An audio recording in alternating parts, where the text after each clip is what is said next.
Hello everyone, this is Arthur again. Today we have a 2019 BMW X3 30i.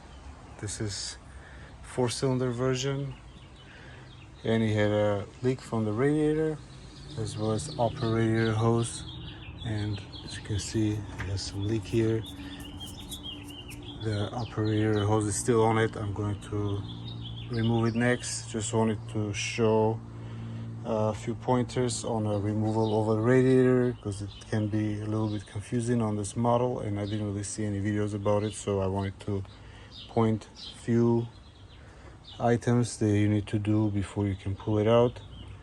As with most modern BMWs, there are two radiators, one for intercooler which goes right in the front, and this one is for the main radiator, engine cooling radiator.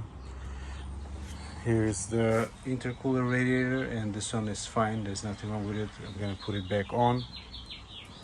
So to be able to reach to this point, you have to remove some of this plastic here that goes on this side with push pins on it. There's two bars with E14s, you gotta take those out, and then series of T30s, and you'll be able to get to remove this metal shield that goes right here, this one, as well as you have to remove the intake.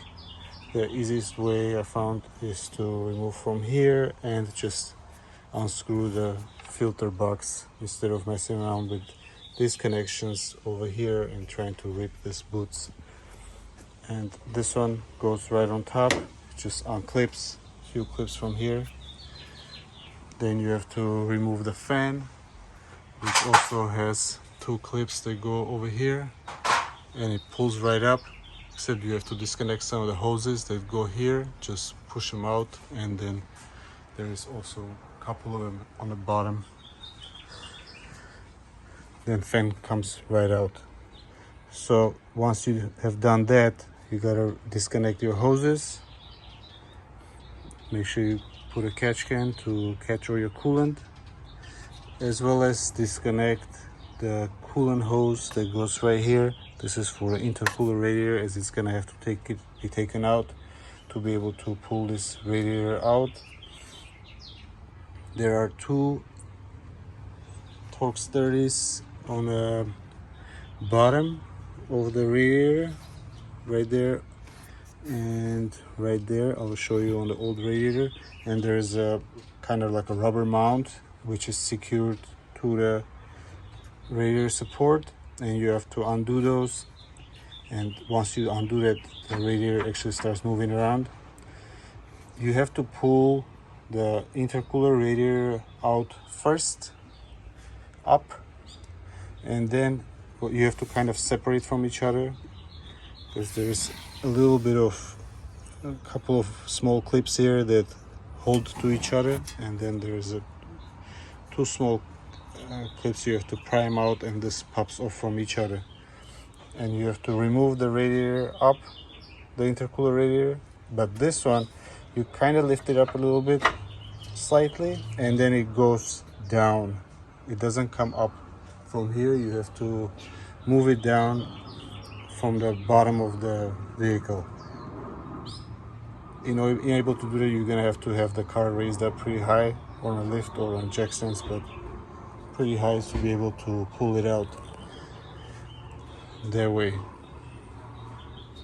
To put it back, you're gonna have to go back up from the bottom, and this one actually rests right here. It's hard to show, but these are the mounts that I'm talking about, and there's a little latches right here, and they kind of rest on them, and that way you can actually go ahead and install the intercooler radiator from the top afterwards.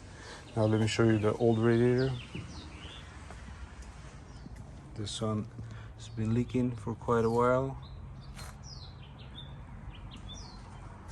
The mounts go right here, then you have to move them out from the old one and install them on the new one, as they don't come with the new radiator. As well as there's two small bushings that go here. You replace those, one there, one on this side. This is the upper radiator hose. You want to replace this one as well. So pipe that goes on the block, as these tend to leak often, and actually it's easier to replace this one with this than separately replace this one, as this pipe is quite difficult to separate from the engine when you're trying to remove it together. It's usually pretty stuck unless it was replaced recently.